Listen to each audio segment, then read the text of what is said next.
Hello மக்களே, welcome to சேவை கதிர் YouTube channel. நீங்கள் உங்களோட ஆதார் கார்டில் நீங்கள் அட்ரஸ் சேஞ்ச் பண்ணணுமா? ரொம்ப ஈஸி. அதுக்கான ஆப் வந்திருக்கு. நீங்கள் அந்த ஆப்பில் போனீங்கன்னா ஈஸியாக உங்களோட ஆதார் அட்ரஸை நீங்கள் மாற்றிக்கலாம். அதை பற்றி தான் இந்த வீடியோவில் பார்க்க போகிறோம். இந்த வீடியோவை ஸ்கிப் பண்ணாமல் ஃபுல்லாக பாருங்கள். நிறைய பேருக்கு ஷேர் பண்ணுங்கள். நீங்கள் உங்களோட ஆதாரில் ஃபோன் நம்பரை மாற்றணுமா, இல்லை உங்களோட ஆதாரில் அட்ரஸை சேஞ்ச் பண்ணணுமா? அதுக்கு நீங்கள் ஃபோனில் ப்ளே ஸ்டோரில் போயிட்டு இந்த மாதிரி ஆதார் அப்படின்னு சொல்லி சர்ச் பண்ணிங்கன்னா உங்களுக்கு இந்த ஆப் ஒன்று வரும். இந்த ஆப்பை நீங்கள் இன்ஸ்டால் பண்ணிக்கோங்க. இந்த ஆப்பை எப்படி இன்ஸ்டால் பண்ணுறது, என்னென்ன ஸ்டெப்லாம் வேணும் இதுக்கு அப்படின்னு சொல்லி நம்ம யூடியூப் சேனலில் ஆல்ரெடி ஒரு வீடியோ போட்டிருப்போம். அந்த வீடியோவை நீங்கள் போய் பார்த்துக்குங்க. அதில் வந்து கிளியராக ஸ்டெப் பை ஸ்டெப்பாக இந்த ஆப்பை எப்படி இன்ஸ்டால் பண்ணணும், ஃபஸ்ட் டைம் என்னென்ன ஸ்டெப்லாம் இருக்குதுன்னு சொல்லி நம்ம எக்ஸ்பிளைன் பண்ணியிருப்போம். நீங்கள் அதை பார்த்து நீங்கள் இன்ஸ்டால் பண்ணிவிடுங்க. இந்த ஆப்பை ஓப்பன் பண்ணிங்கன்னா நீங்கள் இதை ஃபஸ்ட் டைம் இன்ஸ்டால் பண்ணும்போது இந்த ஆப்புக்கு ஒரு பின்னு கொடுத்துருப்பீங்க. அந்த பின்னை நீங்கள் இங்கே என்ட்ரு பண்ணுற மாதிரி இருக்கும். அந்த பின்னை என்ட்ரு பண்ணிக்கோங்க. பின்னை என்ட்ரு பண்ணதுக்கப்புறம் இங்கே பார்த்தீங்கன்னா உங்களுக்கான ஹோம் பேஜ், அந்த ஆப்போட ஹோம் பேஜ் இங்கே இதை மாதிரி தான் ஓப்பன் ஆகும். உங்களோட டீட்டெயில்ஸ் எல்லாமே இங்கே காட்டும். இதை நீங்கள் டேப் பண்ணிங்கன்னா உங்களுக்கான ஆதார் வந்து இந்த மாதிரி ஓப்பன் ஆகும். இதை மாதிரி ஓப்பன் ஆகும். நீங்கள் ஓப்பன் பண்ணி பார்த்துக்குங்க. உங்களுடைய டீட்டெயில்ஸ் எல்லாமே இதில் காட்டும். கீழே ஸ்க்ரால் பண்ணி வந்தீங்கன்னா மை ஆதார் அப்டேட் சொல்லி ஒரு ஆப்ஷன் இருக்கும். அதை நீங்கள் கிளிக் பண்ணிக்கோங்க. அதை நீங்கள் கிளிக் பண்ணிங்கன்னா இங்கே பார்த்தீங்கன்னா உங்களுக்கு நிறைய ஆப்ஷன் இருக்கும். Mobile number update, address update, name update, email ID update. இங்கே பார்த்தீங்கன்னா மொபைல் நம்பரும் அப்டேட் பண்ணணும்னா நீங்கள் இங்கே பார்த்தீங்கன்னா மொபைல் நம்பர் அப்டேட்டை கிளிக் பண்ணிங்கன்னா உங்களுக்கு வந்து ப்ராசஸிங் டைம் வந்து 30 days சொல்லியிருக்காங்க. ப்ராசஸிங் ஃபீஸ் வந்து 75 rupees சொல்லியிருக்காங்க. ரெக்யர்மெண்ட் பார்த்தீங்கன்னா நியூ மொபைல் நம்பர் சொல்லியிருக்காங்க. ஸ்டெப்ஸ் என்னென்னு சொல்லி கொடுத்துருக்காங்க.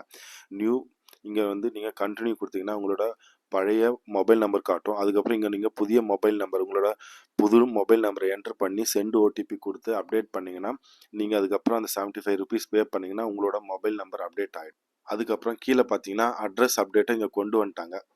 இந்த அட்ரஸ் அப்டேட்டை கிளிக் பண்ணிக்கோங்க. அட்ரஸ் அப்டேட்டை கிளிக் பண்ணிங்கன்னா உங்களுக்கு பார்த்தீங்கன்னா யூசிங் இங்கே பார்த்தீங்கன்னா அட்ரஸ் அப்டேட்டை கிளிக் பண்ணிங்கன்னா உங்களுக்கு இந்த மாதிரி பேஜ் ஓப்பன் ஆகும். யூசிங் யுவர் டாக்குமெண்ட் சொல்லிட்டு அதை கிளிக் பண்ணிங்கன்னா உங்களுக்கு சில டீட்டெயில்ஸ் கொடுத்துருப்பாங்க. ப்ராசஸிங் டைம் பார்த்தீங்கன்னா உங்களோட அட்ரஸ் அப்டேட் ஆகிறதுக்கு 30 daysக்குள்ளே இது அப்டேட் ஆகிடும். ப்ராசஸிங் ஃபீஸ் எவ்வளோன்னு பார்த்தீங்கன்னா 75 ரூபாய் கொடுத்துருக்காங்க. உங்களோட அட்ரஸ் ப்ரூஃபுக்கு வேறு ஏதாவது வச்சுருக்கீங்களா, இதெல்லாம் வச்சுருந்தீங்கன்னா உங்களுக்கு வந்து அட்ரஸை நீங்கள் மாற்றிக்கலாம்னு சொல்லியிருக்காங்க. கீழே கண்டினியூன்னு சொல்லி கிளிக் பண்ணிங்கன்னா உங்களுக்கு இந்த மாதிரி வரும். செலக்ட் டாக்குமெண்ட் சொல்லி காட்டும். இந்த செலக்ட் டாக்குமெண்ட்டை கிளிக் பண்ணிக்கோங்க. செலக்ட் டாக்குமெண்ட் கிளிக் பண்ணிங்கன்னா எங்களுக்கு பார்த்தா ஒரு சில ஆப்ஷன்ஸ் காட்டும். ஓட்டர் ஐடி, இல்லை ரேஷன் கார்டு, எலக்ட்ரிசிட்டி பில். நீங்கள் வந்து எது வச்சுருக்கீங்களோ லேட்டஸ்ட்டாக அதை நீங்கள் இங்கே செலக்ட் பண்ணிக்கோங்க.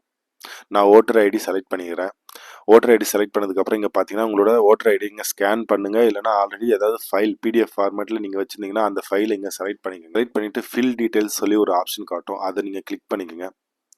கிளிக் பண்ணிங்கன்னா உங்களோட பழைய அட்ரஸ் காட்டும், கரண்ட் அட்ரஸ் காட்டும். கீழே கொஞ்சம் ஸ்க்ரால் பண்ணி வந்தீங்கன்னா நியூ அட்ரஸ்ன்னு சொல்லி காட்டும். நியூ அட்ரஸில் உங்களோட நியூ அட்ரஸ் நீங்கள் என்ன ஸ்கேன் பண்ணீங்களோ நியூ அட்ரஸ் எல்லாத்தையும் இங்கே என்ட்ரு பண்ணிவிடுங்க. உங்களோட house number, street, area, landmark அது எல்லாத்தையும் நீங்கள் என்ட்ரு பண்ணிவிடுங்க. என்ட்ரு பண்ணி ப்ரிவ்யூ டீட்டெயில்ஸ் கொடுத்தீங்கன்னா உங்களுக்கான ப்ரிவ்யூ டீட்டெயில்ஸ் காட்டிடும். அதுக்கப்புறம் நீங்கள் வந்து பே பண்ணுற மாதிரி இருக்கும். அந்த 75 rupees ஒன்ஸ் நீங்கள் பே பண்ணதுக்கப்புறம் இந்த அப்ளிகேஷன் சப்மிட் ஆகிடும். ஒன்ஸ் இது சப்மிட் ஆகிடுச்சுன்னா வித்தின் 30 daysக்குள்ளே உங்களுக்கு வந்து இந்த அட்ரஸ் சேஞ்ச் மாறிடும். ஈஸியாக நீங்கள் மொபைல் ஆப் மூலயமாவே இதை நீங்கள் மாற்றிக்கலாம். நீங்கள் ஆதார் சேவை மையத்துக்கோ இல்லை ஆதார் சேவை மையத்துக்கோ நீங்கள் போகவே தேவையில்லை. உங்களோட மொபைல் ஆப் மூலயமாவே இதை நீங்கள் அப்டேட் பண்ணிக்கலாம். Name update and email ID update அவங்க இன்னும் இதை கொண்டு வரல. இப்போதைக்கு நீங்கள் பார்த்தீங்கன்னா உங்களோட ஃபோன் நம்பரோ உங்களோட அட்ரஸை மட்டும் நீங்கள் இந்த ஆப் மூலயமா மாற்றிக்கலாம் ஈஸியாக வீட்டில் இருந்து. அவ்வளோதான் மக்களே. இந்த வீடியோ பிடிச்சிருந்ததுன்னா லைக் பண்ணுங்கள், ஷேர் பண்ணுங்கள், சப்ஸ்கிரைப் பண்ணுங்கள். தேங்க்யூ மக்களே.